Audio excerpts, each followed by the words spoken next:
now Central Illinois' most accurate forecast with meteorologist Seth Bohnhoff.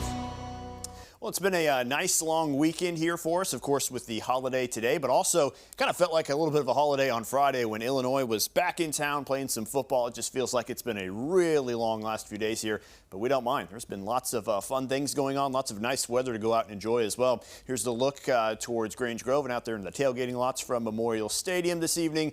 There's plenty of sunshine. It's a shame there wasn't a game today, too, because it'd be a beautiful day for one as well. Satellite radar picture looks pretty good. Mostly clear skies across much of the area. Just a few clouds kind of drifting down there closer to the I-70 region. Lots of sunshine, though, for many of us as we get ready to kind of call it quits here on this long weekend. It is 80 in Champaign, 79 in Danville. How about up there in Watsika? 75 degrees right now. The dew point's also down there into the 40s. So even though it's an 80-degree day, it feels nothing like it. If you stepped outside for a little while, probably felt like it was just kind of somewhere around 74 or 75 degrees. It just feels awesome, and that wind is doing us some favors as far as the comfort as well, with a breeze between 5 and 15 miles an hour. Tonight we'll bring a pretty chilly overnight low once again, around 53 degrees, a mostly clear sky, not anticipating too much action happening from that.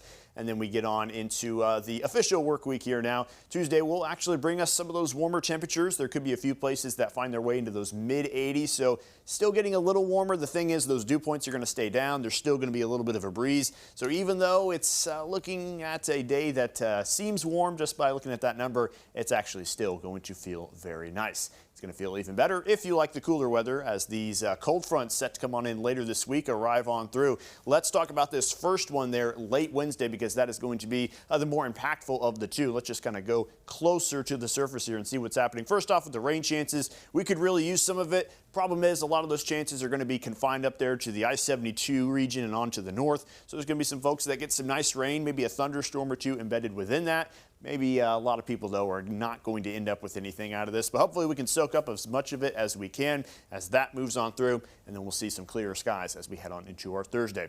Let's talk temperatures now as well. This front looking like it's going to move in closer to the sunset time, but there's going to be some places that really feel that rush of cool air before sunset. Let's just move future track along here, and you can see Wednesday at around 6:30, the sharp temperature difference. You've got places that might still be at 80 degrees there, and places to the north that'll be in the mid-60s. So a 10 to 15 degree temperature drop there as the front moves on through. And of course, those numbers are going to feel even better into the overnight hours, where we fall into the mid-40s.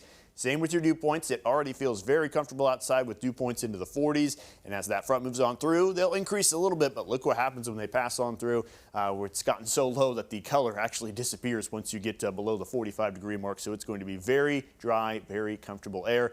And once again, talking about any kind of rainfall, it's going to be confined mainly to the northern half of the area. A few tenths of an inch. Maybe if you can get one of those kind of segments that has some of the heavier rain within it, you could get half an inch or so, but not going to be a big savior as far as places that have the drought conditions right now. Definitely still going to take more work on top of any sort of rain that we can get with this. Take a look at these high temperatures. I mean, falling from the mid-80s down to 70 degrees exactly on Thursday. That is a sharp drop. We might get just a tiny bit warmer there on Friday as that next front moves on in, but we should stay nice and cool by the weekend. All right, let's take a look at that 7-day forecast. A pair of warmer days still ahead here for us before that front moves on in, and then temperatures will drop off a cliff. 70 degrees there Thursday. Some places might not even make it into the 70s, and plenty of that cooler weather as we make our way into the weekend. Next week it looks great. Saturday, Sunday, 72, 73, mostly sunny. This is some good stuff, Will. Yeah, I love the variety where you can go out in a T-shirt and then maybe need a jacket at night, but it's great. Depends on the time of day. You know, middle of the afternoon, maybe it's too hot. Yeah, the short sleeves, and by the time you're outside at night, throw on the sweatshirt. All right, thanks, Seth. And don't forget, you